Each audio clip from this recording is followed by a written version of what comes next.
자, 이어서 이제 종교개혁 살펴보겠습니다.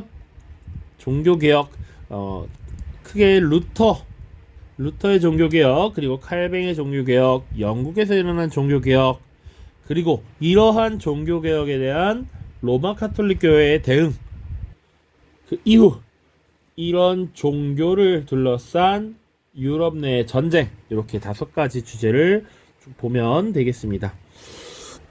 종교개혁부터 보도록 하죠.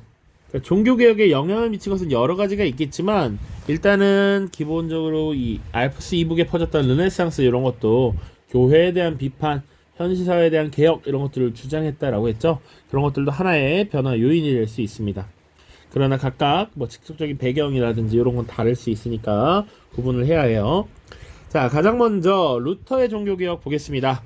배경 보시면 교황 레오 10세가 면벌부를 판매했다라는 겁니다. 왜 면벌부를 판매했느냐?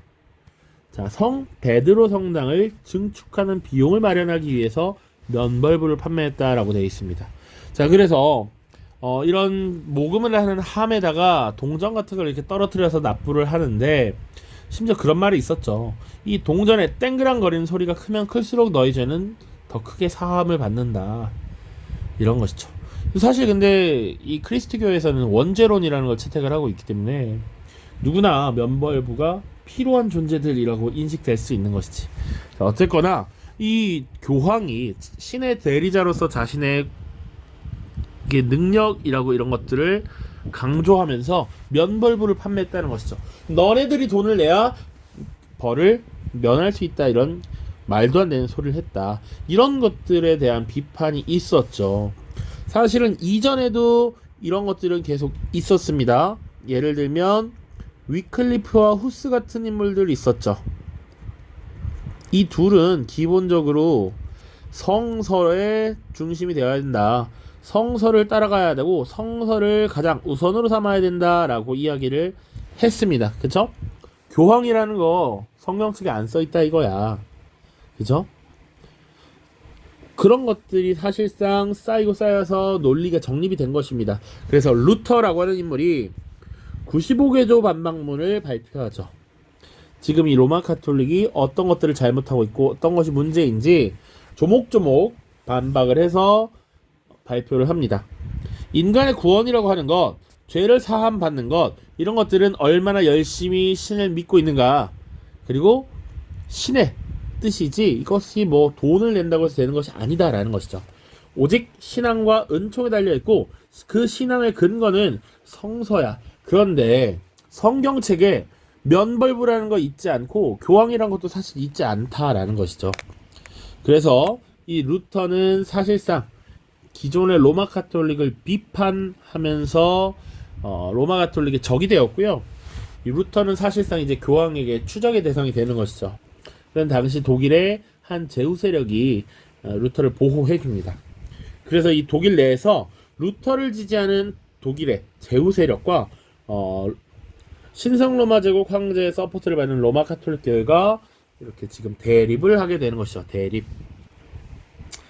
자, 형광펜 좀 지우겠습니다. 그냥 대립했다. 그래서 사실은 이 세력 간에 나름의 대립 전쟁도 일어납니다. 그래서 그것을 슈말칼텐 전쟁이라고 하고요. 결국은 1555년이 되면 아우그스부르크 화의라고 하는 것을 체결합니다. 자, 그래서 루터파를 공식적으로 인정해줘. 오케이, 루터 너의 입장 인정. 루터파 교회라는 거 만들 수 있고 루터의 신앙을 따를 수 있다 이거야. 그런데 이 시기에는 어떤 느낌이었냐면, 제후가 다스리는 제후국이 있죠. 제후국의 범위에서, 그러니까 이 루터파를 믿는 것은 개인에게 자유가 허락된 건 아니야. 개인의 자유는 아니고 제후가 내가 로마 카톨릭을 선택할 것인지 루터파를 선택할 것인지를 정해서 이 제후국 내에 하나의 종교를 믿게 하는 것이죠. 개인의 자유가 아니었다라는 겁니다. 자, 두 번째, 칼뱅의 종교개혁입니다. 스위스 지역에서 있었고요. 원래 이 지역에 쯔빙글리라는 인물이 이미 이런 종교개혁에 대한 입장을 드러내고 있었어. 이것을 계승해서 종교개혁을 전개했었던 것이 바로 칼뱅입니다. 자, 사실 루터의 종교개혁 굉장히 중요한 의미를 가지지만 현실적으로 더 지지를 많이 받았던 것은 칼뱅의 종교개혁이었다라고 볼 수도 있어요. 실제 어떤 내용들이 있었냐면 자, 칼뱅파는 기본적으로 예정설이라고 하는 것을 주장을 했습니다.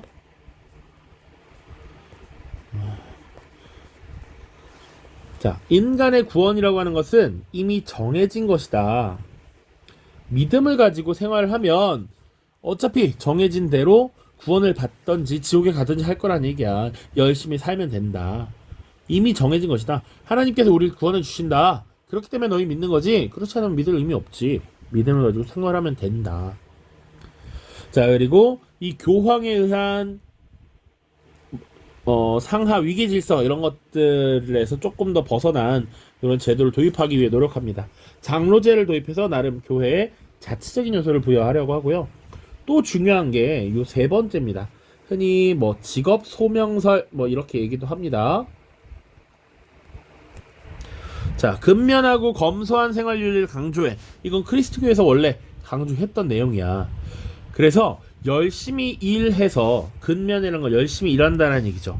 열심히 일해서 경제적으로 성공하는 것, 그것도 신께서 주신 은혜야.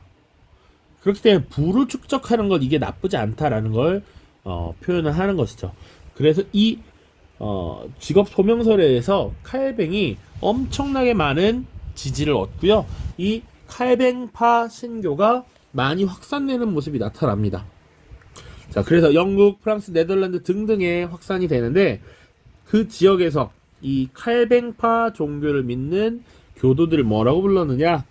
영국에서는 이게 클린의 의미예요. 클린. 그래서 청교도라고 불렀고요. 프랑스에서는 위그노, 네덜란드에선 고이센이라고 불렀습니다.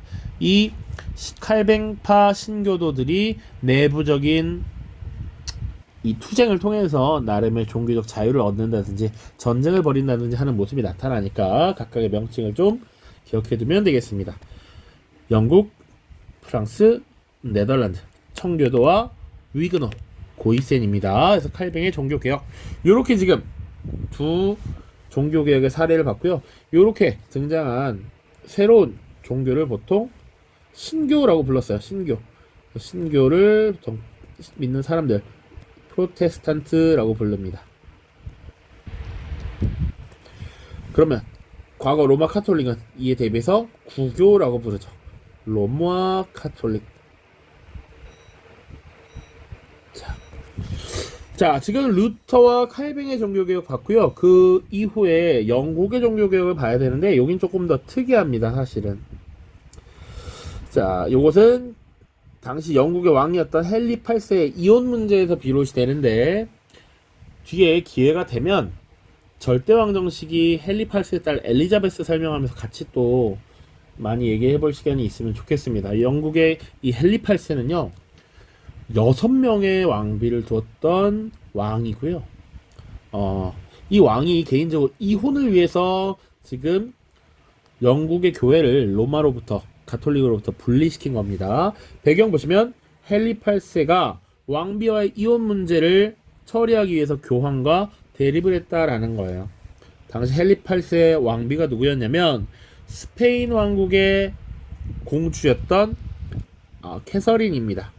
그러니까 에스파냐 왕국 말고 그 에스파냐 왕국 통합 전에 아라곤의 공주 캐서린이야. 그리고 이 캐서린은 사실은 헨리 8세의 부인이기 전에 형수였어요. 형수. 그러다 보니까 이 캐서린과 이혼을 하고 싶은데 이것을 당시에 교황에게 승인을 받아야 했습니다. 혼인이라고 하는 건 성스러운 일이고 이런 것들, 특히 국왕의 결혼 문제는 교황의 승인을 얻도록 했다라는 것이죠. 근데 이 교황이 이혼을 승인하지 않자 이제 로마 교회로부터 어떤 승인이나 이런 것들을 받지 않겠다. 영국 교회를 교황으로부터 로마 카톨릭으로부터 아예 분리시켜버리는 것이죠. 그래서 헨리 8세가 발표한 법률이 바로 수장법입니다. 영국의 왕이 직접 영국 교회의 수장이 되겠다라는 것이죠. 국왕이 영국 교회의 수장임을 선포하고 영국 교회를 교황으로부터 독립시켰다. 교황으로부터 독립시켰다는 건 아예 로마 가톨릭으로부터 독립을 시켰다라고도 볼 수 있는 것이죠. 자, 그리고 그 딸인 엘리자베스 1세가 되면 통일법이라는 것을 발표합니다. 그러니까 이것은 뭐냐면 수장법을 발표하면서 영국 교회를 로마 카톨릭으로서 분리를 시키긴 했어. 이제 우린 카톨릭 아니야 라고 선언을 했지만 실제로는 뭐 카톨릭과 다른 모습이 별로 없었다라는 것이죠. 그러니까 실질적인 변화를 꾀하고 나름의 교리를 통일해서 전파를 해야 되기 때문에 그런 것들을 만들었다라고 보시면 돼. 그래서 통일법이라고 하는 것을 발표하면서 영국의 신교, 국교회를 제도적으로 안착시켰다. 바로 엘리자베스 1세 때입니다. 헨리 8세의 딸입니다. 자, 그러면 지금 쭉쭉쭉 개혁 조치, 종교개혁을 보고 있는데 그러면 로마 카톨릭은 가만히 있었느냐. 얘네들이 자꾸 떨어져 나가잖아. 그리고 얘네들이 교황과 이 로마 카톨릭 교회를 공격하고 그 권위를 의심하고 있어. 그래서 이건 안 되지 라고 하면서 대응을 합니다. 그래서 소집한 종교회의가 트리엔트 공의회입니다. 그래서 교황과 교회의 권위를 재확인했고요. 물론 교회에 문제가 있었던 것도 맞아. 그러니까 나름 내부 개혁을 위해서 노력하게 됐다. 또한 신교의 확산을 막기 위해서 이 카톨릭을 공격하거나 카톨릭에 대한 반감을 가져면서 이렇게 활동을 깊이 있게 하는 사람들에 대한 처리를 위해 종교 재판소를 설치하기도 합니다. 주로 이 종교 재판소에서 활동하는 내용들은 뭐 특정인을 그래서 마녀로 만든다든지 이런 모습들이 쭉 나타납니다. 뭐 내용상 중요한 건 아니니까 이렇게 트리엔트 공의회, 교황과 교회의 권위 제약인 내부 개혁, 그리고 종교 재판소 설치까지만 내용으로 기억해 두시면 되겠습니다. 자, 그리고 예수회가 설립됩니다. 에스파냐의 로욜라라고 하는 인물이 설립을 했고요. 아시아, 아프리카, 아메리카 등에서 선교 활동을 벌여요. 주로 그래서 우리 아시아, 중국 역사를 다룰 때 명나라 말, 청나라 초기에 활약했던 외국인 선교사들이 있죠. 대표적으로 마테오 리치라는 인물, 그리고 아담샬이라고 하는 인물들, 이런 인물들이 원래 예수의 선교사였다. 그리고 처음에는 학문적인 측면에서 발달된 기술 이런 걸 보여주고 현혹시켜서 주로 이제 선교를 하고 전파를 했다. 이렇게 보시면 되겠습니다. 예수회라고 하면 로마 카톨릭 교회 안에 포함되는 겁니다. 알겠죠? 자, 그 다음 이제 마지막 종교 전쟁입니다. 이렇게 새롭게 생겨난 신교들, 이런 것들을 믿기 위해서 공식적으로 인정받고 신앙을 인정받기 위해서 여러 피가 흘렀다라는 겁니다. 종교전쟁의 배경 보시면 종교개혁의 전개로 프로테스탄트 신교도들과 로마 카톨릭 교회의 대립이 격화되면서 이런 종교전쟁이 발생했다. 구교와 신교의 대립이라고 보시면 되죠. 다양한 양상들이 나타나는데 특히 3개의 사례 보겠습니다. 첫 번째 네덜란드야. 네덜란드. 이 네덜란드는 또 네덜란드의 특성을 봐야 되는데 네덜란드라고 하는 나라는 이 당시에 독립적인 국가가 아니었고요. 에스파냐에 속해 있는 영토라고 보시면 됩니다. 에스파냐의 왕이 가지고 있었던 영토 중에 하나가 또 네덜란드 지역이었어요. 그러니까 중세 유럽이 복잡하고 어려웠던 것이 이런 것 때문입니다. 자, 네덜란드는 에스파냐에 속해 있었다. 수학 집합 기호 알고 있죠? 자, 그런데 이 에스파냐는 전통적으로 가톨릭을 강력하게 믿도록 하는 국가였습니다. 그게 발단이 된 거예요. 네덜란드에서 활약하고 있었던 이 신교도들이 에스파냐의 가톨릭 강화 정책에 반발을 하게 됩니다. 이 당시의 왕이 또 펠리페 2세라고 하는 인물 기억해 두시면 좋아요. 절대왕 정식에 나오는데 이 펠리페 2세는 정말 지독할 정도로 가톨릭을 사랑했어. 그래서 가톨릭을 강요하려고 해. 그러다 보니까 이 네덜란드 지역의 신교도 고이센들이 네덜란드 독립전쟁을 벌이게 됩니다. 여기서 전쟁이란 전쟁의 공식 명칭이 네덜란드 독립전쟁이에요. 그래서 결국에는 북부에 있었던 7개 주가 독립합니다. 이것이 이제 나중에 네덜란드라고 하는 국가로 등장하게 되는 거야. 실제로 독립의 달성 이루었고요. 이 독립이 결정되고 확인된 것이 베스트팔렌 조약이라는 겁니다. 베스트팔렌 조약 밑에 나오니까 또 보겠습니다. 네덜란드 어쨌거나 지금 신교도들이 에스파냐의 가톨릭 강화 정책에 반발하면서 전쟁을 벌였고 독립을 달성했다. 그게 끝이야. 그리고 이 독립이라고 하는 것 베스트팔렌 조약에서 확인받았다. 요 정도. 자, 그리고 프랑스입니다. 프랑스에도 칼뱅파 신교도들이 많이 확산됐습니다. 칼뱅파 신교도들이 확대됐던 이유는 뭐라 그랬지? 직업 소명설이라 해서 직업을 통해서 부를 축적하는 것 적절하다, 정당하다라고 이야기했기 때문에 더 많이 확산이 되었다. 그래서 이 위그노들이 자신들에게 신앙의 자유를 달라라고 하면서 전쟁을 벌였습니다. 그러니까 이것도 마찬가지인데 프랑스라고 하는 나라도 전통적으로 가톨릭이 강했던 나라입니다. 그래서 이 가톨릭을 강요하는 모습이 셌다. 그래서 전쟁을 벌였고 당시 왕이 낭트 칙령이라는 것을 내려서 위그노에게 신앙의 자유를 허락합니다. 요게 앙리 4세라고 하는 국왕입니다. 앙리 4세. 물론 또 문제가 되는 것이 나중에 약 80여 년 뒤에 90여 년 뒤죠. 이 낭트 칙령을 폐지하는 칙령이 하나 내려집니다. 그것이 퐁텐블로 칙령인데 다시 가톨릭을 강요하려는 모습이 나타나기도 합니다. 낭트 칙령의 폐지라고 보시면 됩니다. 이런 것들이 다시 계속 이 내부적인 혼란, 전쟁을 야기했다. 자, 그 다음 독일 보시면 30년 전쟁이 벌어집니다. 자, 배경은 신성로마 제국 내에서 구교와 신교의 대립이야. 구교란 가톨릭을 얘기하는 것이고 여기서 신교는 물론 루터파도 있지만 이제는 칼뱅파까지 문제가 되는 것이죠. 왜? 루터파는 아우스부르크와이에서 어쨌거나 인정을 받았는데 칼뱅파는 아직 그러지 못했거든. 오로지 루터파만 인정하는 것이었기 때문에 칼뱅파 신교도 인정을 해달라 이런 모습에서 대립이 나타났다. 그래서 원래는 종교전쟁으로 시작했는데 자세히 다 언급할 수도 없을 만큼 각국의 이해관계가 복잡하게 얽혀 있었죠. 그래서 국제전으로 확대되었다라는 것 정도만 그냥 기억해 두시고요.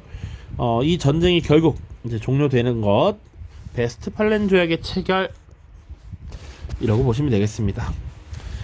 베스트팔렌 조약의 내용은 조금 기억을 하시면 좋겠습니다. 밑에 자료 볼게요. 베스트팔렌 조약 보시면 이제 칼뱅파도 루터파와 동등한 특권을 가진다 라는 거야. 이 내용은 뭡니까? 루터파와 동등한 특권. 과거 아우구스부르크화이에서 루터파는 이제 제후의 선택에 의해서 루터파 교회를 믿을 수 있게 됐죠. 그것을 칼뱅파도 동일하게 한다는 거야. 제후가 루터파를 믿을 것인지 칼뱅파를 믿을 것인지 카톨릭을 믿을 것인지 선택하라라는 얘기죠. 1624년 현재로 신교회든 구교회든 교회 재산을 그대로 유지한다. 신성로마 제국의 황제 재판소에선 이제 루터파와 칼뱅파가 동등한 권한을 행사하는 것이죠. 재판관을 동등하게 두니까 각 제후는 자기 영내에서 실질적으로 독립주권을 행사하고요. 프랑스가 알자스 로렌 지역을 차지한다. 뭐 이런 땅을 가져갔구나. 그냥 들어놓으세요. 그리고 6번째 중요합니다. 6번째.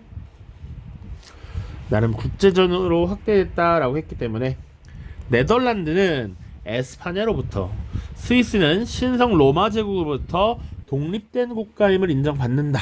요거 잘 기억을 해 두십시오. 30년 전쟁의 결과입니다.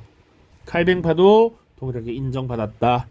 그리고 네덜란드와 스위스가 독립했다. 요 정도는 기억을 해야 됩니다. 알겠죠? 자, 됐습니다. 이제 교과서 보고 문제 풀어보도록 하죠. 문제가 좀 많습니다.